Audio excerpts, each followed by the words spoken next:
In the review that opens Grimmish, Michael Winkler writes, a book ostensibly about the hapless Italian-American boxer Joe Grimm's visit to Australia in 1908 to 1909. Grimmish spirals into knottier regions, including motivations behind the author's attraction to the Grimm story, problems of fictionalised history, how a contemporary writer handles gap-riddled historical narratives, and most of all, the rich realm of pain. Good evening, everyone.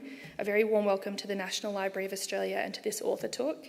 I'm Lauren Smith, Assistant Director of Publishing here at the Library. And as we begin, I'd like to acknowledge Australia's First Nations people, the First Australians, as the traditional owners and custodians of this land, and give my respects to the elders past and present, and through them to all Australian Aboriginal and Torres Strait Islander people. Thank you for attending this event, either here in person or online, coming to you from the National Library building on beautiful Ngunnawal and Ngambri country.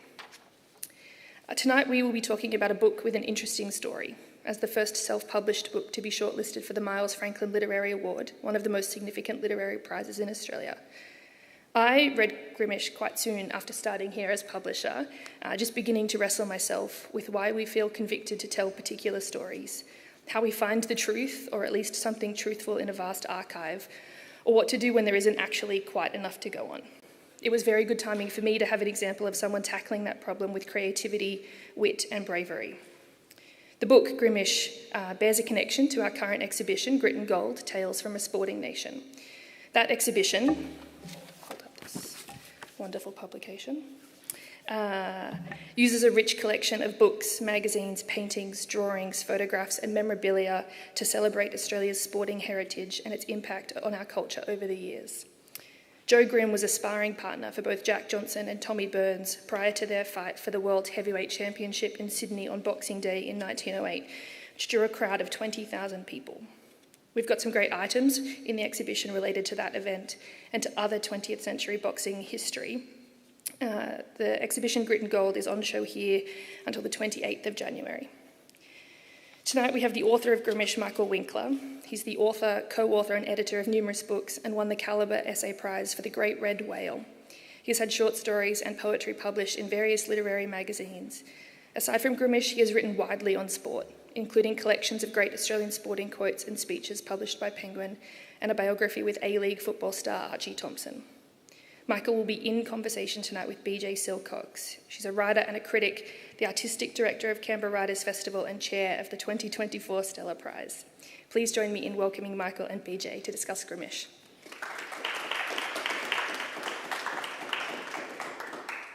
Good evening, Canberra readers. Can everyone hear me? Get that right? Canberra readers and the bookish voyeurs lurking on the live stream. Hi, Mum. My name's Beejay Silcox and I am a book critic, and that always sounds a little bit like a confession or maybe a sort of diagnosis, some sort of terminal diagnosis, because when people learn that you're a book critic, they kind of assume that you have a pretty...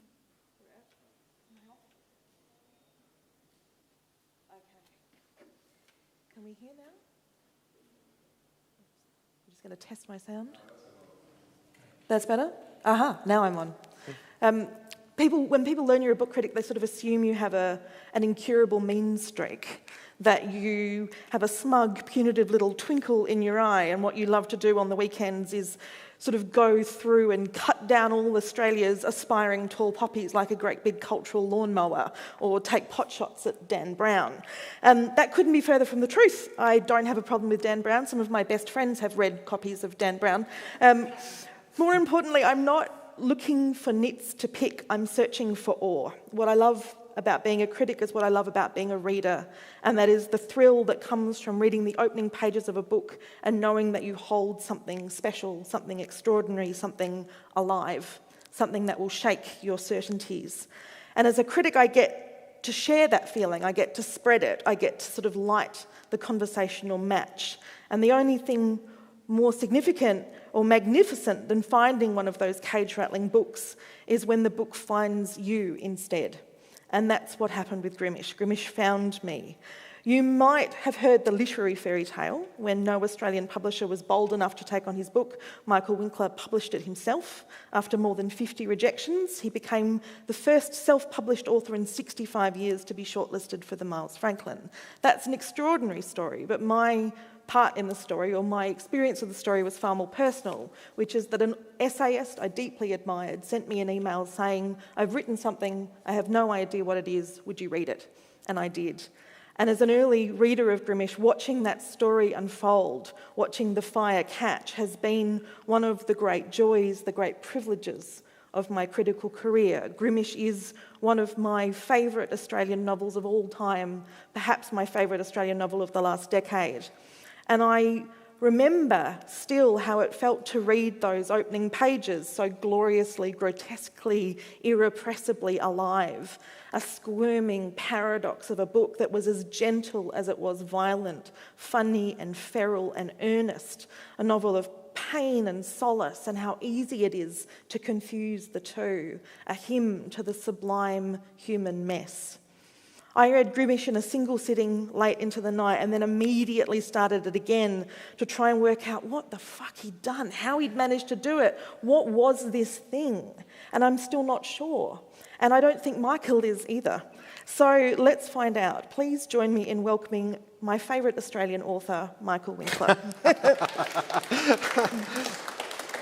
I might just go home after that. Well, you can if you like. Not going to top that, yeah. Well, you did say that this might be one of the very last times you ever talk about Grimmish. I think so, yeah. To have the opportunity in that case to talk about it with you is pretty special because in the Mutual Admiration Society, I first read Beejay's criticism almost a while ago anyway, and was always amazed by the depth of your insights. And yeah, I think we got in touch at some point. I wrote you a fan letter about the great red whale. You did, which was just the most lovely thing to receive. I think you were living in the US at that time. And well, if everyone sends me a book as good as Grimmish when I write a fan letter, then that would be excellent. I want to start by saying, when you first wrote to me, you said, "I don't know what I've made." You called it an unruly beast. I wonder now, having watched it refract through the vision of other readers, do you have a sense now of what it is that you made?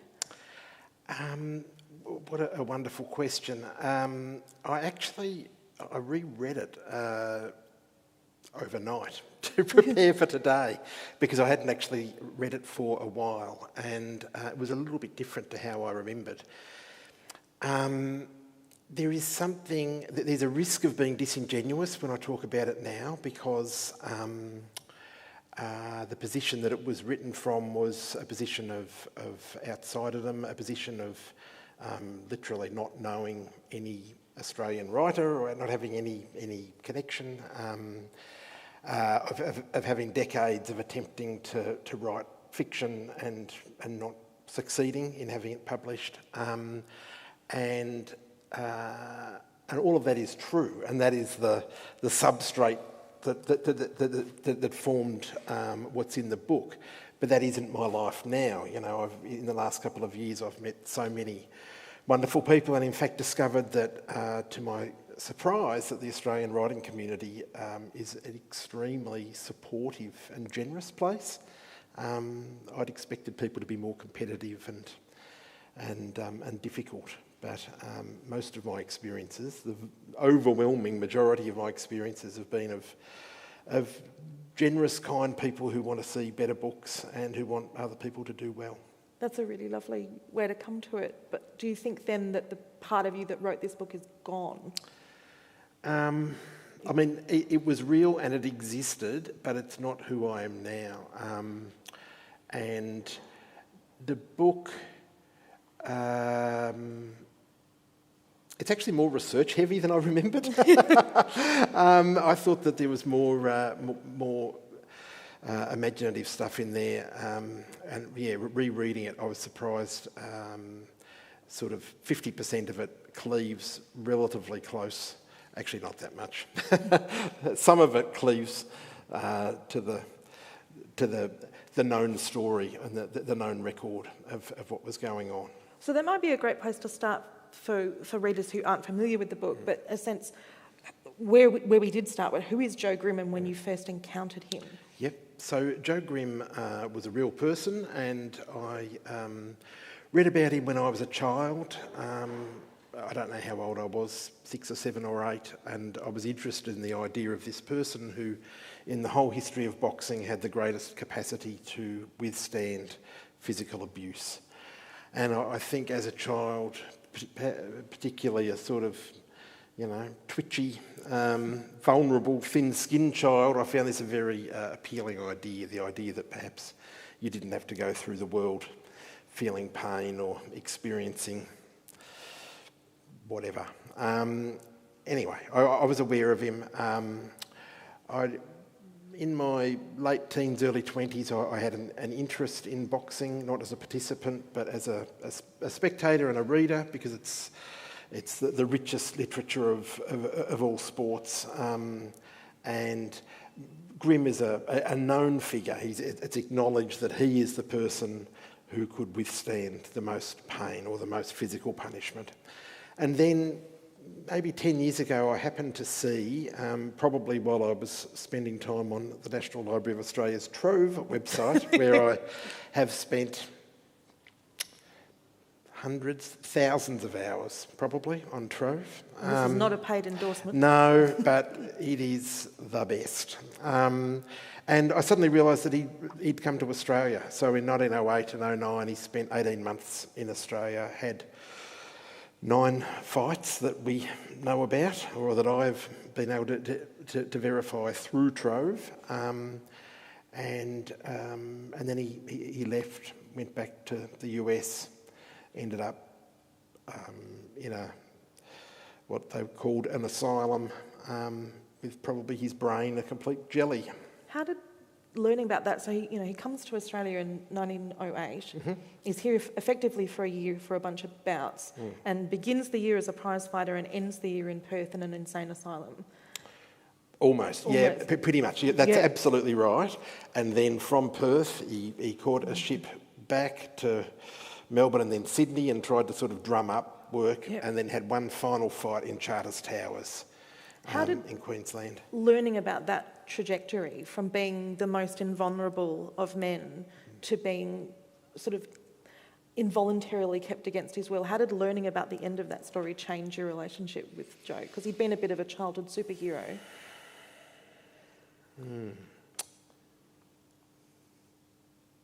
A typically astute question. I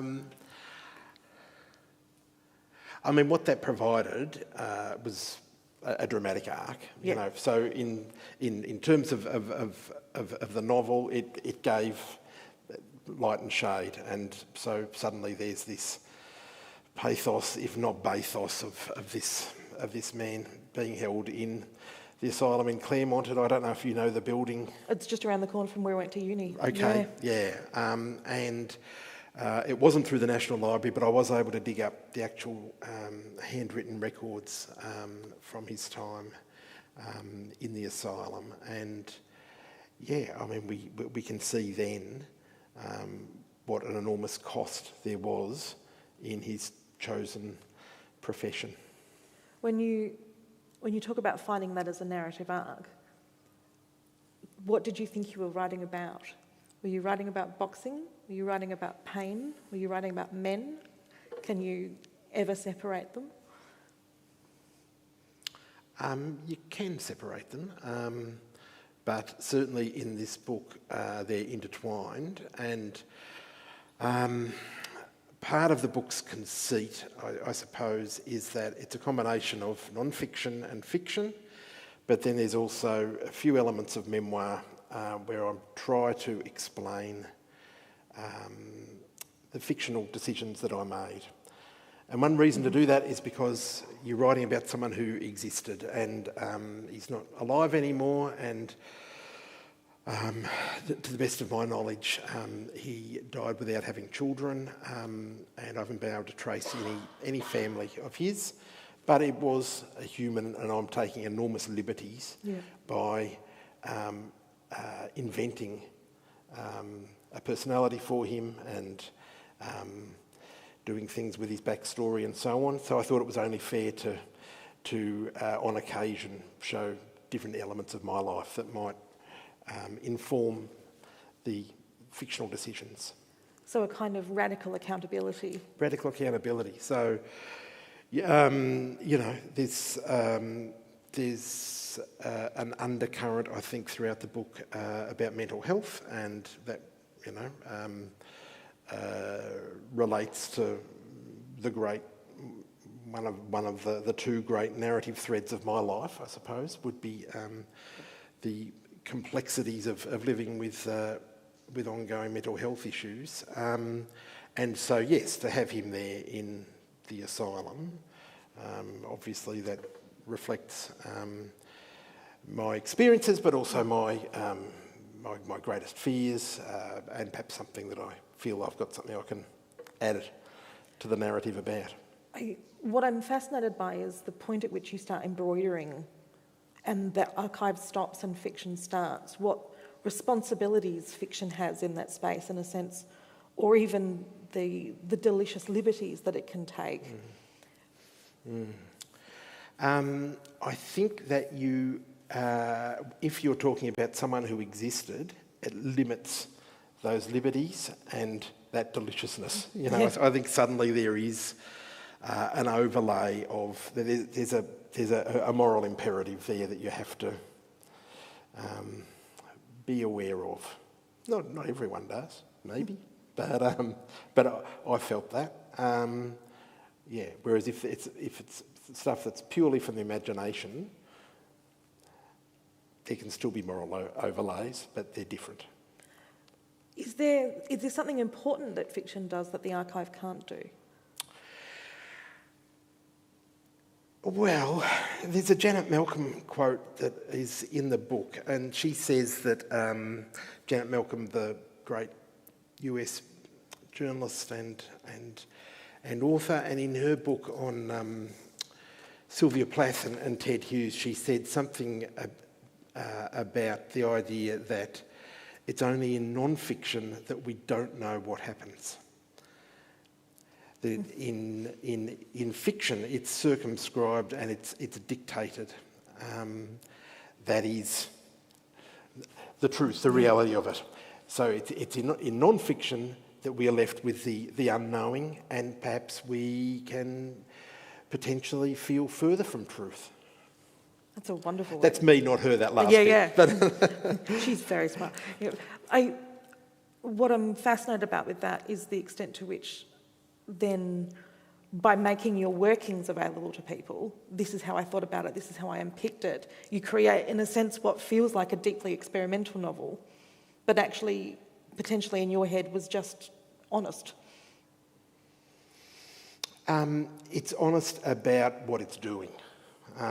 So, if there's tricks, it's honest about them. Yeah. So, why the talking goat? Well, it's a trick. Everyone's favourite part of the novel is the swearing talking goat. Yeah, it is. It is. Are you surprised at how much love there is for the talking goat? Yeah, the talking goat just happened and people love it so much. And Beejay, as you well know, it's so many of these decisions are mechanistic. So I had two people stuck in the desert and I was trying to get them from Ballarat, I think, to Perth. And it's going to be really, really boring if it's a dialogue. I needed the random third element. I would have used the Indian Pacific, but you invented it. Yeah. And originally it was going to be a donkey, but the donkey, of course, occupies a very particular place in the Australian mythology. I spent a bit of time out in Central Australia over about a decade, I suppose, and there's a lot of feral donkeys out there, a lot more donkeys than goats. But and one reason is because Jesus rode a donkey, and so the very sort of religious communities in Central Australia don't want the donkeys to be disposed of. So you went up with a lot of donkeys. Yeah. So it was going to be a donkey, and then I thought of the Wayne Macaulay book, and I thought of Simpson's donkey, and so on. I thought, oh, I probably shouldn't be a donkey. So it became a goat, yeah. When did he first trot into you? Pretty early on. Pretty early on. Your book joins a quite luscious tradition of boxing culture, that's sort of an apparatus of culture that sits around the sport itself. And, you know, Norman Mailer writes about boxing, there are incredible essays about boxing, there are incredible films about boxing. Is there that kind of rich tradition in Australia? Do we have a tradition of boxing writing and boxing culture as much, or is this something external to us? Yeah, certainly not as much. Let me quickly flick through my mental teledecks. Grantley Keyser, who has written a lot of books, wrote sort of the definitive history of Australian boxing, but that was 20 years ago. Peter Corris, the crime author, was very interested in boxing and wrote a history of, might have been Aboriginal, tent boxing maybe, I think. There probably are really prominent Australian boxing books that I just suddenly can't think of, but I don't think it's been a big tradition here. It's not hard, in a sense, to come up with a narrative for why boxing's such a rich space, right? It's sort of a metaphor waiting to happen, or in fact, it's an embodied metaphor. In your head, were you thinking of it as a metaphor when you were writing about it? Was it a metaphor from pain from the beginning? I was interested in the idea of pain more than I was interested in the idea of the boxing, because while boxing has the richest literature, it's also got a lot of really bad writing. The metaphor can be too obvious, and it's been so overused in a lot of movies and books and so on, as well as those amazing things. While I was looking into the fact that Grimm had been in Australia, and I thought it might be a non-fiction book, and I was doing that research and there wasn't enough that I could find, I was simultaneously trying to write some essays about the topic of pain, which is something about which there has been remarkably little written over the years, given its omnipresence as something that every human experiences. And it's bizarre now that it wasn't obvious to me, but it took me quite a while to realise that the two projects were the one project, and that I could actually put them together and use the Grimm stuff to have the discussions of pain that I was interested in. Was there when did you realise that? I'm fascinated from a craft perspective. Did you have a kind of light bulb like, oh, I'm an idiot? Yeah, exactly like that. Exactly. It seems so glaringly obvious that I'd been doing these two things in parallel, thinking they were completely separate projects. That's really fascinating to me. Yeah, well, I never talk to anyone about anything I'm doing, and this is probably the problem. If I actually shared this with anyone, they'd go, yeah, but then there wouldn't be a talking goat. I would have just stuck them on a train and they would have been there in minutes. How do you write the body? So I think that's a really important point. Pain is so ubiquitous, it's so embedded in the human experience, and yet we have such a dearth of language for it. We don't know how to talk about it. And, you know, Virginia Woolf complains in the 1920s about how we have a language for love and a language for everything else, but we can't describe what it feels like to have a headache. That's right. You're absolutely right. She says English can give us the innermost thoughts of Lear and the tragedy of Hamlet. Yeah. But yes. Can't describe a headache. That's right. How did you do it? And maybe just before you talk about it, if you wouldn't mind indulging us and just read this one passage. And this is the point at which it's a tiny passage, and it's not. The last time I saw Michael read, he ended up being asked to read a whole passage about masturbation, which was wonderful to see how awkward it was. It's just a paragraph, but I'd love you to read this. And this is the point at which the hair went on end when I was reading it. So this is right near the beginning.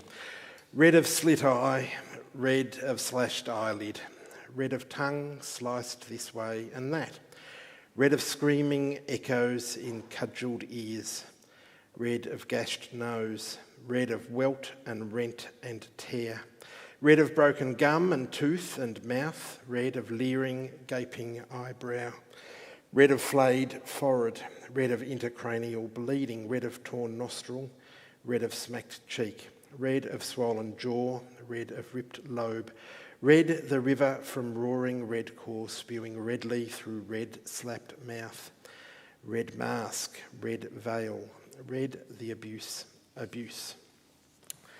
It still gives me absolute shivers to read it. Oh, Beejay. It does. It does. But It's something that people, I think, misunderstand about boxing is how dreadful it actually is viewed up close. Because even things like that Scorsese movie, Raging Bull, which won a lot of plaudits. If you're actually very close to a boxing ring, or sometimes even to boxing sparring, the things that it does to the human body are grotesque and quite shocking. And there's something sanitising about the distance of the spectator, which doesn't answer your question at all, which was to do with writing. It actually answers my next question. About writing the body and writing about pain. One of the many difficulties of writing about pain is that pain is often inarticulate. So if something was to happen at this moment and your arm was to break, you would not be speaking in full sentences. There would be a howl. There would be... and that's not terribly rewarding as a literary experience, to just read. Or to write She Howls. Yeah, that's right. There is something also almost unconscious about extreme pain, where you lose the capacity to think properly as well as to articulate. So it's an interesting writing challenge. What it feels like when I hear that passage read is like punches. So there's the boxing runs through it, but it also feels like the heartbeat that pain can have in your body, that sense of the throb of it inside of yourself. It can feel like that, the kind of relentlessness of it. And it's almost like rather than describe pain, one of the things you do is describe injury, but give it the cadence of pain. That's what it feels like. And one of the things you write in the book, and in fact I have the quote because I love it so much, was from your faux review at the beginning. You say, there is likely to be a readership, however small, that enjoys what Winkler is attempting to do and finds within these covers something sincere and worthwhile. Sometimes it is a question of timing, the happenstance of the right reader meeting the right book at the right time. When I read your book, I was recovering from one of many spinal surgeries, and I'm not a man, I'm not a boxer, but this book spoke to me more than anything I've ever read about the erosive quality of pain and the extent to which you feel like in fronting up to it, a part of you gets battered every day. And I just think that's quite an extraordinary achievement to have in a book. Thanks, Beejay. Look, some of the most gratifying feedback has been from people saying that it captures something of their very personal experiences. A woman who runs marathons wrote to me about linkages that she could feel to her own experiences, and I wondered about that. Who the other readers that are by happenstance the right readers at the right time? Who have they been? Yeah, there was a man who was going through particularly gruelling blood cancer treatment, and he found connections and wrote me got in touch with me. It was lovely.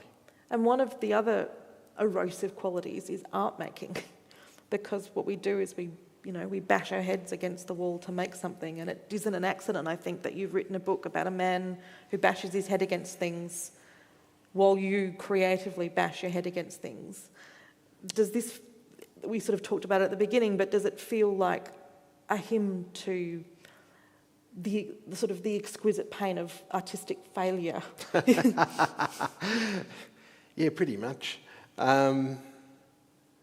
Certainly that was the conceit of the book, I suppose, and that's something that, as I say, has now changed, and it's kind of a little bit weird to talk about it because I get to come to beautiful things like this and talk to you and have people read it. But certainly that had been my experience of trying to make art, yes. But also I think there's something beautifully empowering about reading that. I think every art maker who does read this book comes to the passage inside of it where you say, I've wasted so many countless hours of my life doing something that's so stupid, it's absurd.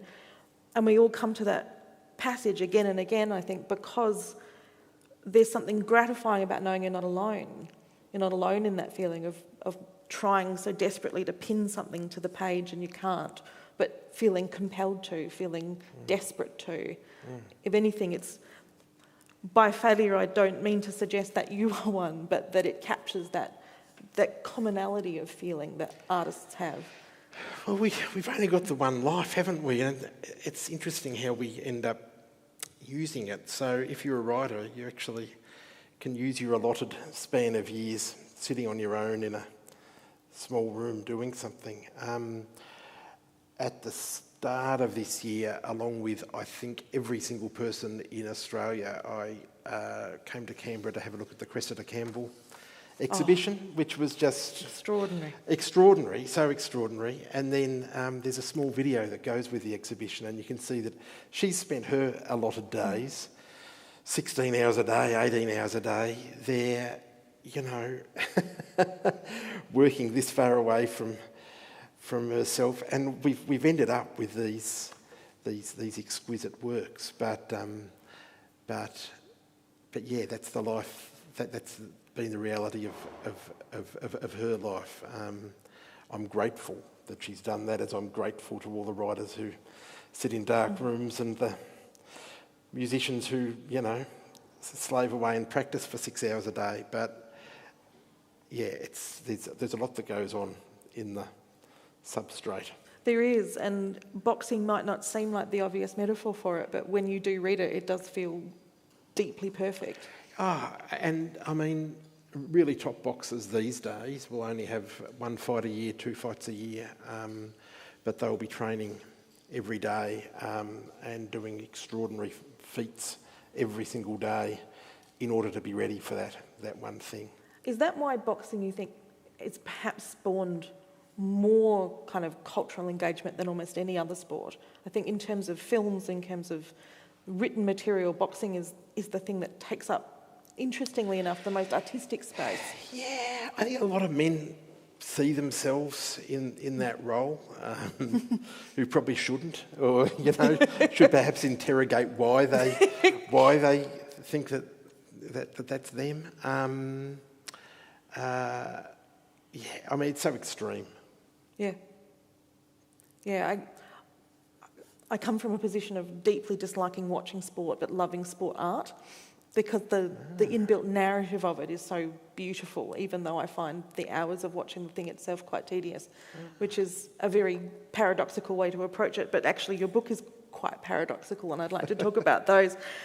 The fact that it's a critique of violence but a deeply violent book, and it's a deeply embodied book, but actually it's about the mind. Were you did these paradoxes feel like something you had to sort of solve in a sense, or were they the sort of engine of it? Yeah, it was really important to me that it was violent. Yep. And it's a strange point to make, but something that didn't properly convey the depravity, the baseness of that violence, I thought risked veering into pornography and glorification. I wanted people to understand what it must have been to be him. So that's a really interesting distinction. So you didn't want to step back far enough so it looked like glory. You wanted to be close enough that it felt grotesque. Yeah, it's abject. I mean, it can also be viewed in other ways. Some people might see it as heroic. I don't. But so much writing about sport, but particularly about combat sports, sanitises the violence or glorifies the violence. Because it fits into a battle narrative, right? And you love it. Yeah. And so it was actually really important to me that the reader has a chance to go, oh wow, okay, so that's actually what it would have looked like to watch that, or perhaps felt like to experience that. There's also something about the grotesqueness of watching someone be beaten down again and again and getting up and again that sort of speaks to a kind of Australian mythos.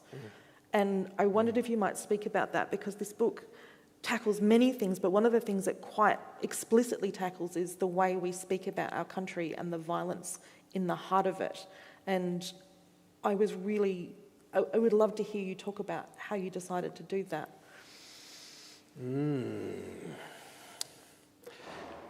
I had a look through the Grit and Gold exhibition here at the National Library, and it just shows again how we've co-opted so many sporting stories into our national narrative, whether it is the Bodyline series and using that as an emblem of where Australia sits with empire in the 1930s, or how we view it now. Whether we look at, there's two beautiful photos in there of Ash Barty and Yvonne Goolagong-Cawley, and whether we, and another photo there of Kathy in 2000, and that can be used in a range of ways. And one of the ways that it can be used is by people who want to talk about opportunity and hard work, and First Nations people can achieve all these things, which can be used to obscure things as well as to illuminate things. Look, we'd love to see ourselves as a great sporting nation. I think a lot of nations see themselves as great sporting nations, and I don't think it's unique to us, but the whole sort of Gallipoli idea of the heroic failure, the Bodyline series notwithstanding, and things like Les Darcy and Farlap, I suppose, notwithstanding, we do still tend to prefer our sporting victories in the narrative rather than our sporting defeats. We do, and there's a way to look at Grimm as both. Again, the paradox of the book. You can look at the success of, never knock down this extraordinary myth around him, and then we anchor it with what happens in Claremont and then the rest of his life. I wonder now, I have so many questions about this book, and we've spoken so much about it. I'm trying to remember what I haven't been able to unpick with you.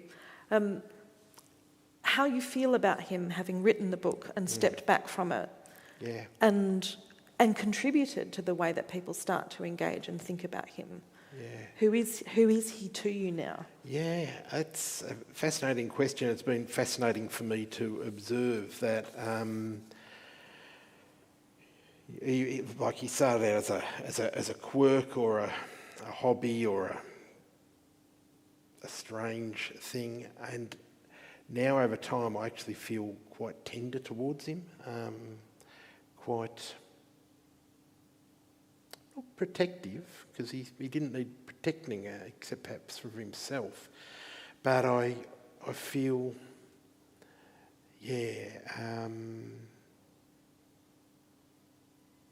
not admiration, but not even exactly empathy, a tenderness, a tenderness. I'd like to give him a hug. I don't know that was the sort of physical vocabulary that interested him all that much, but that's how I would. It's a lovely way to think about him. How do you think about the boy version of you that loved him? Well,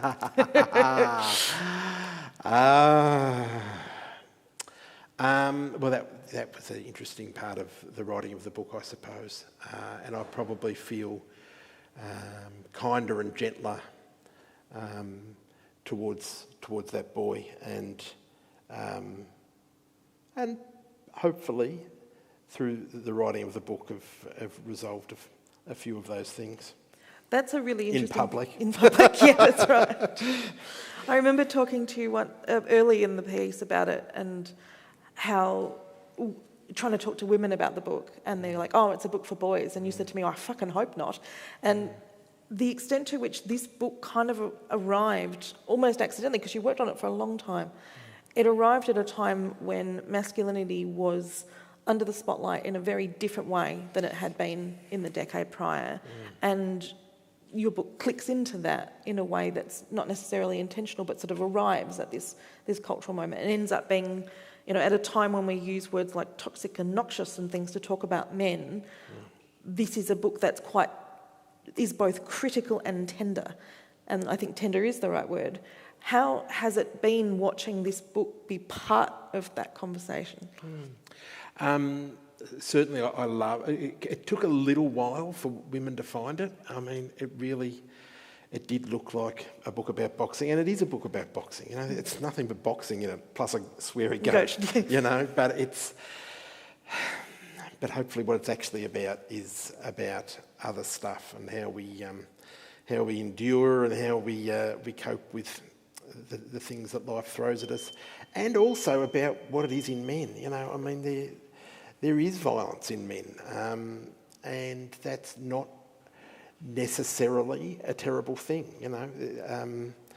I think it's harnessable, some of the things that seem innate in men, and we now understand gender as a spectrum and all of that, and yet so many men who I know and love still have fightiness in them that so many women that I know and love don't. And whether that be nature or nurture or whatever else, I don't know. But it's, I think if we can somehow work with that rather than simply saying it's beyond the pale,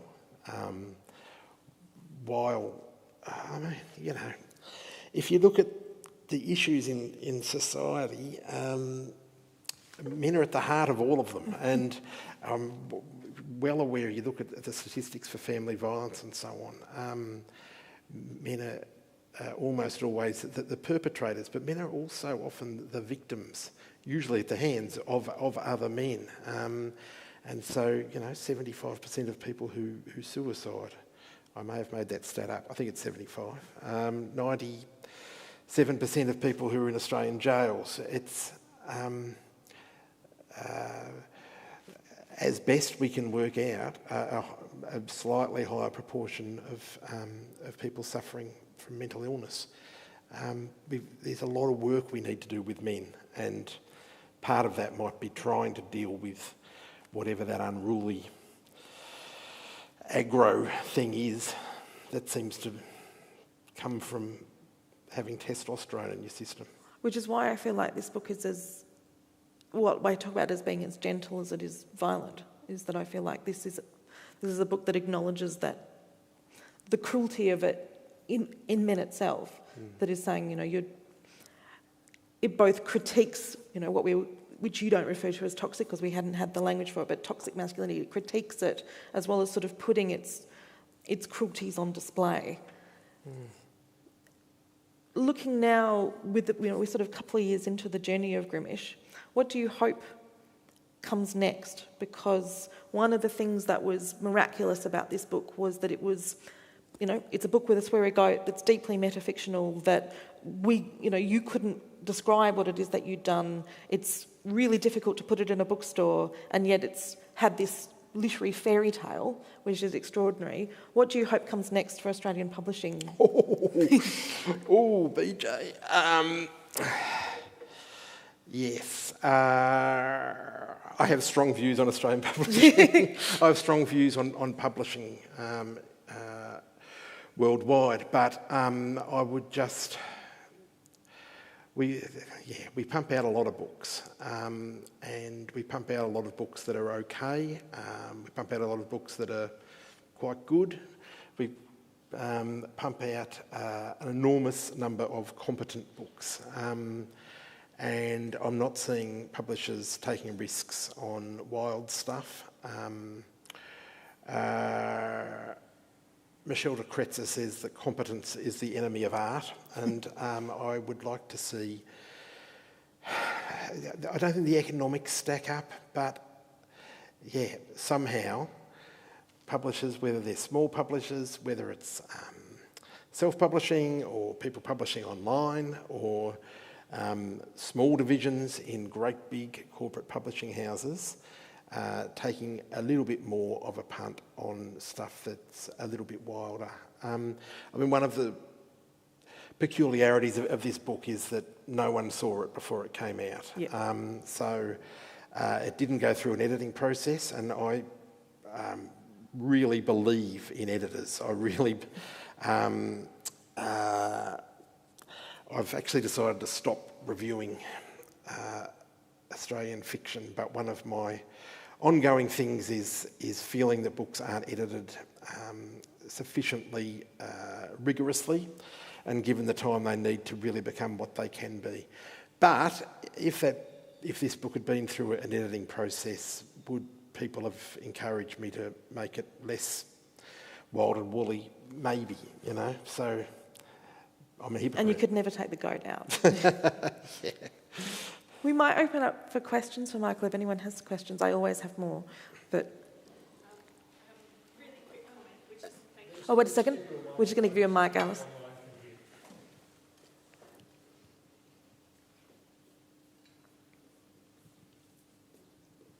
Very minor cheat, I'm sorry, but my quick comment is thank you for writing a book about writing that doesn't actually centre a writer necessarily, that you've got a boxer at the heart of it. Thank you for that. My question is a superficial one about the book. It is an incredibly handsome object, and I know that you had, as a self-published author, you know, a fair degree of control over it. Can you talk to us about this beautiful cover? I mean, it's a very handsome typeset, the decisions that you made in terms of headings and footnotes, and what were your reference points for those? So that's a question from one of Australia's best publishers, not one of Australia's bad publishers, one of Australia's most wonderful publishers. So when I decided, I really didn't want to self-publish it. I'd self-published 2 small niche non-fiction books, and I really, really didn't want to do that again. And when I decided with a very heavy heart that I would self-publish this, I thought the least I could do is invest in making it look as good as it absolutely could be, and so that I wouldn't feel as embarrassed offering it to people. And so there's a guy called Peter Long who I had met decades ago and had lost touch with, and I got in touch with him, and he is a genius, and he did the cover design and all of the internal design and layout, and that was like really, really important to me. And just as you say, Alice, makes such a difference. Yeah. Do we have any other questions for Michael?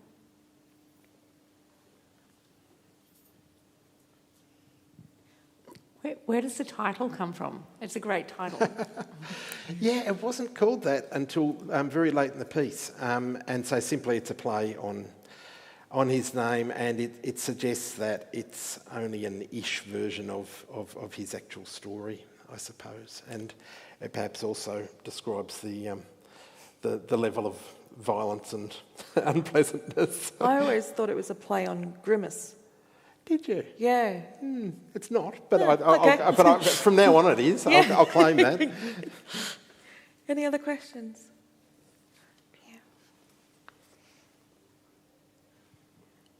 Obviously, writing historical fiction, you've written this amazing character of Joe Grimm. Do you see the character that you've written as separate from the real person, or in your mind is this, the one entity?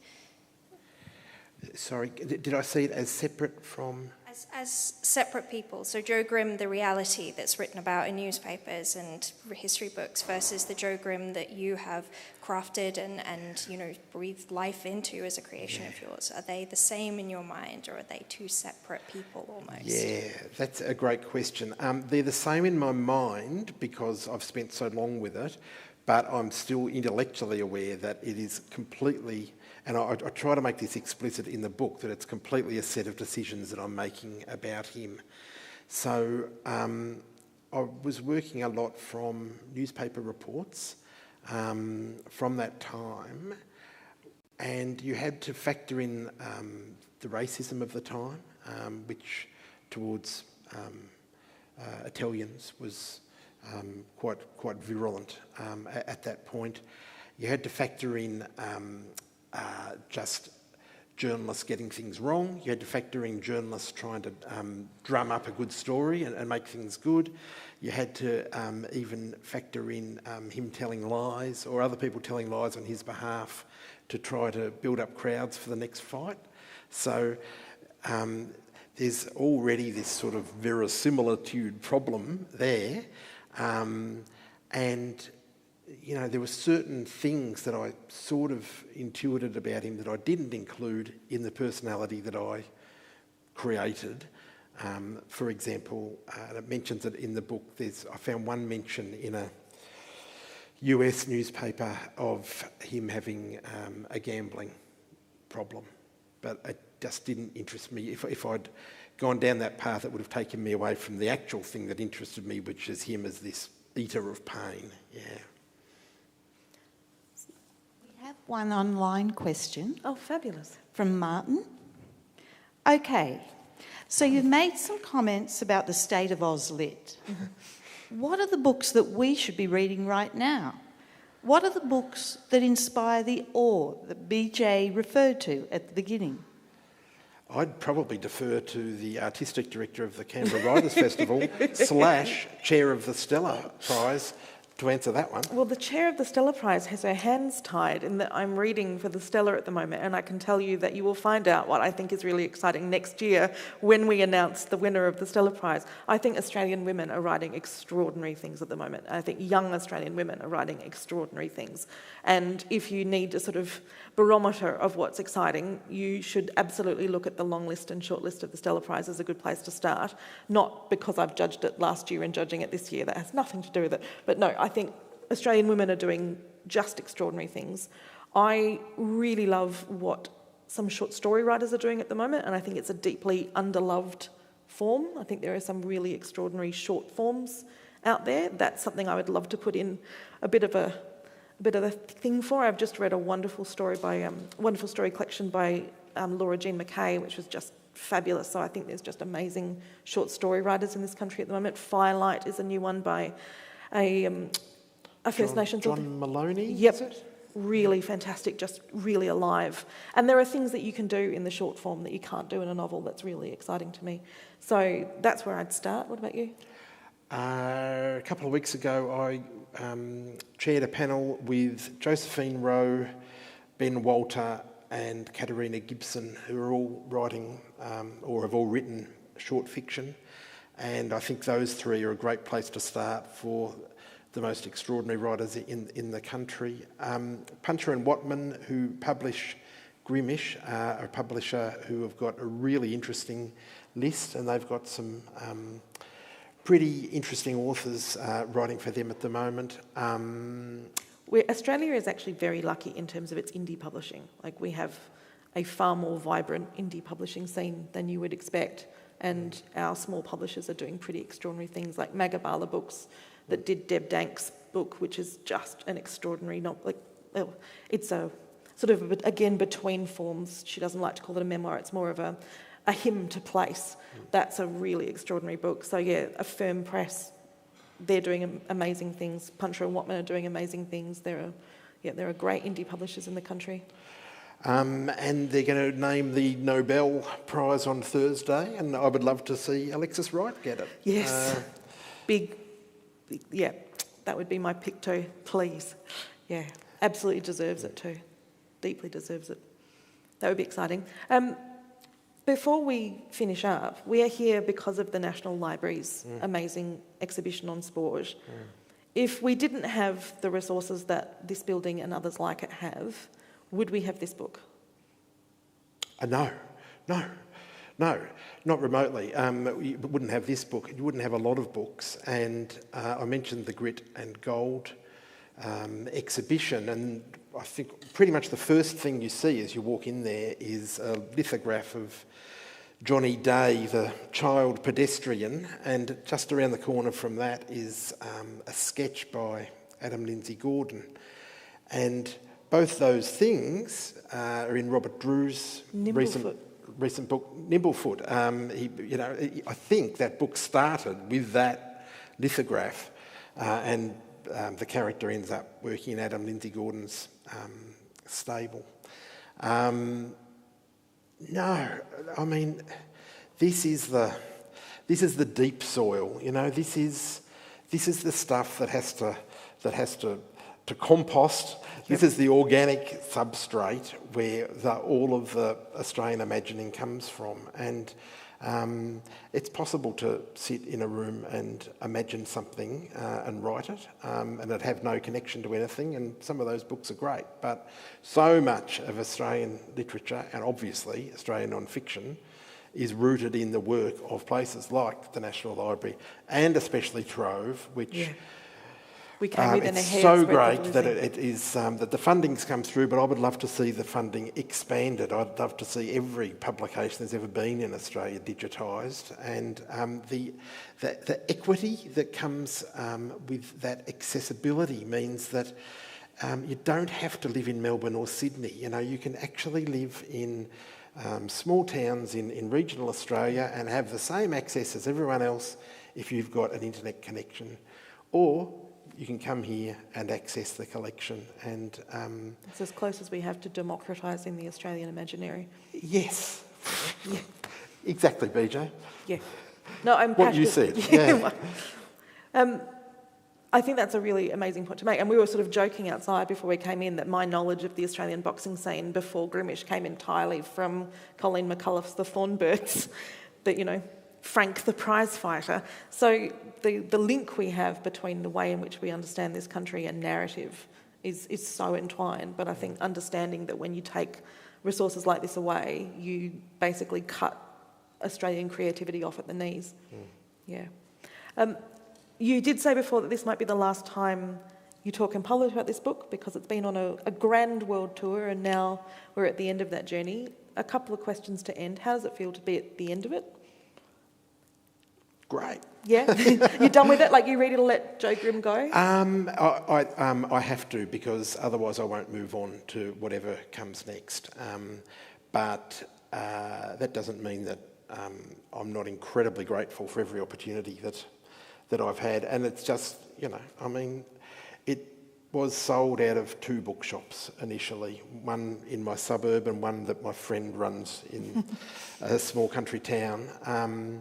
And yeah, here I am in the National Library, and I've just been over in Edinburgh in the UK talking to people about it, and it's out in the US and Canada, and it's coming out in Spain in translation in a couple of months. And fantastic.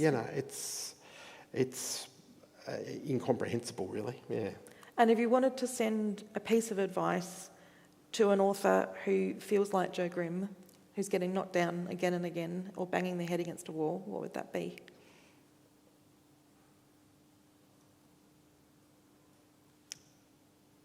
I don't know, Beejay. That's an interesting question, because potentially the best advice for me 20 years ago would have been give up. I might have had a better 20 years.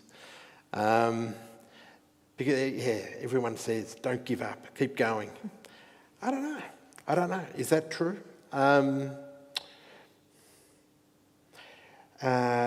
Try to create something in whatever your endeavour is that doesn't exist elsewhere and that feels indispensable rather than mimicking what's already there. I think that's a wonderful way to end, because I think you have created something that is indispensable. I will use my last chance to sing from the rooftops that I think that this is an extraordinary book, and it has been, and I mean it, the great honour of my critical career to be involved even the tiniest bit in the journey of this story. Thank you very much for coming today, but thank you for doing that, for having the courage of your convictions for this book. Thanks, please join me in thanking Michael.